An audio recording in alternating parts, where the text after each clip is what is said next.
Hello. Well, we're up to chapter 17 of the Curatage Ghost. Amelie was the one most worried about Max. She knew he was unhappy and sensed that he was unwell too. She tried to interest him in the sorts of things she liked, such as history, horses and painting, but he'd shown only spasmodic interest. She'd also tried to get him to talk about Catherine and what good times they'd had together. But the burden of his past seemed too heavy to cast off. She knew the whole family was sort of ducking out of doing anything important. Grandad had put the fabulous crown, banner and poor Catherine's bones into the old chest and locked it into the secret little cupboard in Esme's bedroom. Nothing more had been said about burying her remains, and the grandparents seemed a bit afraid of carrying out what had seemed to Amelie to be a promise. Time was passing.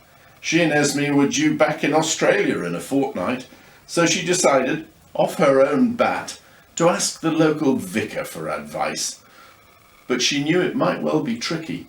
After all, they were all used to the idea of a genuine ghost living in the family quite normally, and the vicar, particularly, might find this idea a bit hard to comprehend.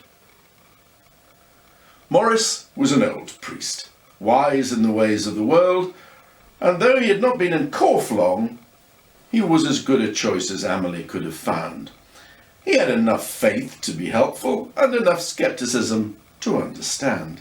Sitting in his quiet front room, she tried her best to tell the fantastical story.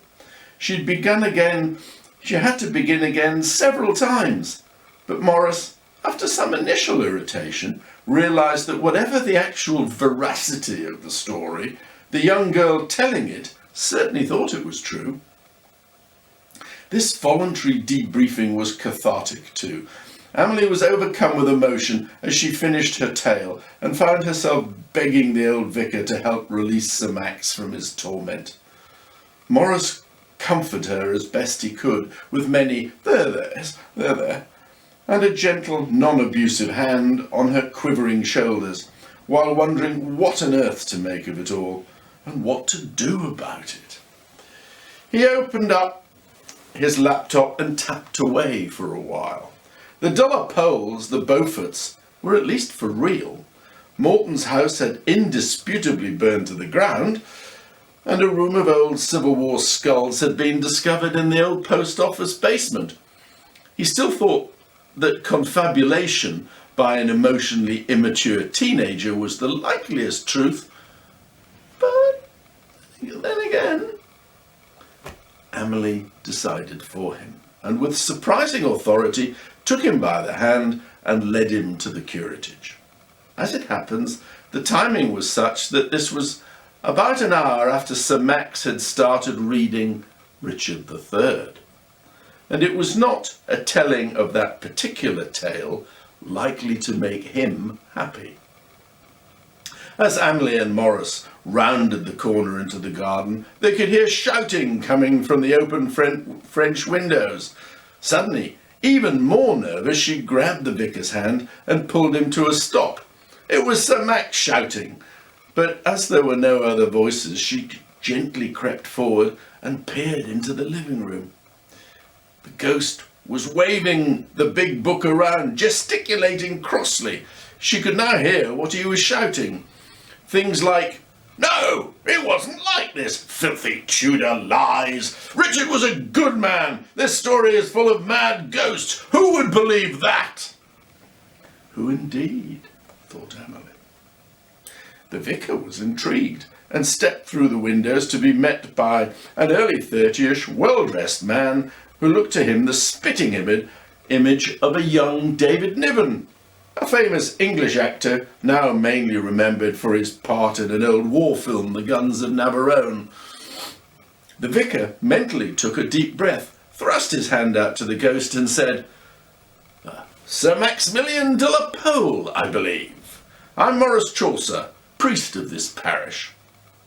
Max did a double take, stopped waving the book around, caught a glimpse of Amelie, which reassured him in a difficult-to-define sort of way, and stared at the vicar. Priest? Chaucer, you say? My great-grandparent was a Chaucer. He was grandson to Geoffrey, the writer fellow, printer, and you wrote rude tales about Winchester or somewhere. Canterbury? Chirped in Amelie. Oh, yes, Canterbury, that's correct. I used to have a copy in my library till they took it all. He trailed off and looked hard at Morris. Priest? Methought there were none left. What I've seen so far in my reincarnation is a godless people enthralled to fine things and self-indulgent. Morris thought he might like this ghost, who so far was putting up a jolly good show of make-believe.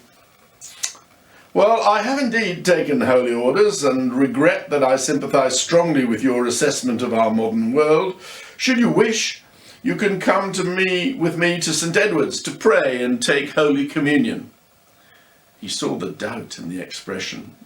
Not a believer? Max was obviously uncomfortable. The certainties for others were never certain for me, but for my betrothed, why, she was devout. For her I would come to make peace with a God who has been cruel to me. You talk, I think, of Catherine Beaufort, namesake of the third wife of John of Gaunt, who to this day looks on the baptistry in the church, only 100 yards from where we stand. Sir Max tried to reply, but found an unwanted lump where speech should have been. He eventually managed. She was a great-granddaughter, so beautiful, so pure, so perfect, and they murdered her horribly. Pink roses are blood-stained in truth. Do you know, I was the last of the Yorkist. After my uncle Richard de la Pole was killed in battle, I took his title. Sir Max pulled himself ramrod straight. I was White Rose, the last of the true Plantagenets, and the rightful king of England. Well, thought the vicar, if you are going to have delusions, might as well make them grand ones.